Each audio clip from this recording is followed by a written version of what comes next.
নাতি নেতা হয়ে তারা নাকি ক্ষমতা থেকে আমাদের উৎখাতই করবে। মানে কি শেখ হাসিনার কথাই সত্যি যে আমাদের সাধারণ শিক্ষার্থীদেরকে বের করে শেখ হাসিনার সরকারকে পতন করানো হয়েছিল? এবার জাতিসংঘের বিশেষ নির্দেশে আবারও ক্ষমতা ফিরে পাচ্ছেন প্রধানমন্ত্রী শেখ হাসিনা। আজ রাষ্ট্রপতির বিশেষ প্রজ্ঞাপনের মাধ্যমে এই তথ্য প্রকাশ করে বঙ্গভবন। জাতিসংঘের মহাসচিব অ্যান্টনিও গুতেরেস বলেন, ডক্টর ইউনূস আর দেশে ফিরবেন না, এজন্য প্রধানমন্ত্রী শেখ হাসিনাকে আবারও ক্ষমতায় আনা হচ্ছে।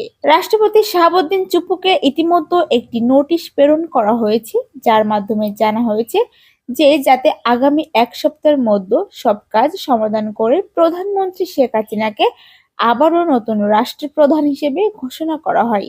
কারণ বাংলাদেশের সংবিধান এবং জাতিসংঘের নিয়ম অনুসারে প্রধানমন্ত্রী পদত্যাগ না করায় তিনি বাংলাদেশের প্রধানমন্ত্রী হিসেবে বহাল থাকছেন। এজন্য জাতিসংঘ থেকে সকল সহযোগিতা প্রদান করা হবে। দেশের অরাজক পরিস্থিতি ফিরিয়ে আনতে সেনাপ্রধানকে বিশেষ নির্দেশ প্রদান করে রাষ্ট্রপতি। আপনারা একটু ধৈর্য ধরেন, আমাদের কিছু সময় দেন, ইনশাআল্লাহ আমরা সবাই মিলে সমস্ত সমস্যার সমাধান করতে সক্ষম হব। আওয়ামী লীগের সভাপতি দেশে ফিরে আসছে এমন সংবাদ শুনে রাস্তায় নেমেছে আওয়ামী লীগের হাজারো নেতাকর্মী। ডক্টর ইউনূস এ দেশে আসছে 17 কোটি মানুষকে রিপ্রেজেন্ট করার জন্য। অবৈধভাবে সে আর না, সে 17 কোটি মানুষকে রিপ্রেজেন্ট করে না, সে বাংলাদেশ রিপ্রেজেন্ট করে না। সে নির্বোধের মতো জোরপূর্বক পশ্চিমা শক্তি এবং কিছু বাংলাদেশের যারা দেশ বিরোধী তাদের সহায়তায় এই কাজটি করছে। আমরা তাকে ধিক্কার জানানোর জন্য রীতিমতো তারা আন্দোলন মিছিল করে রাস্তায় আনন্দ উদযাপন করছে।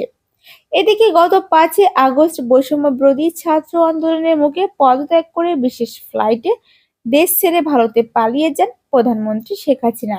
অবশেষে জাতিসংঘের তত্ত্বাবধানে ক্ষমতা ফিরে পাচ্ছে প্রধানমন্ত্রী শেখ হাসিনা।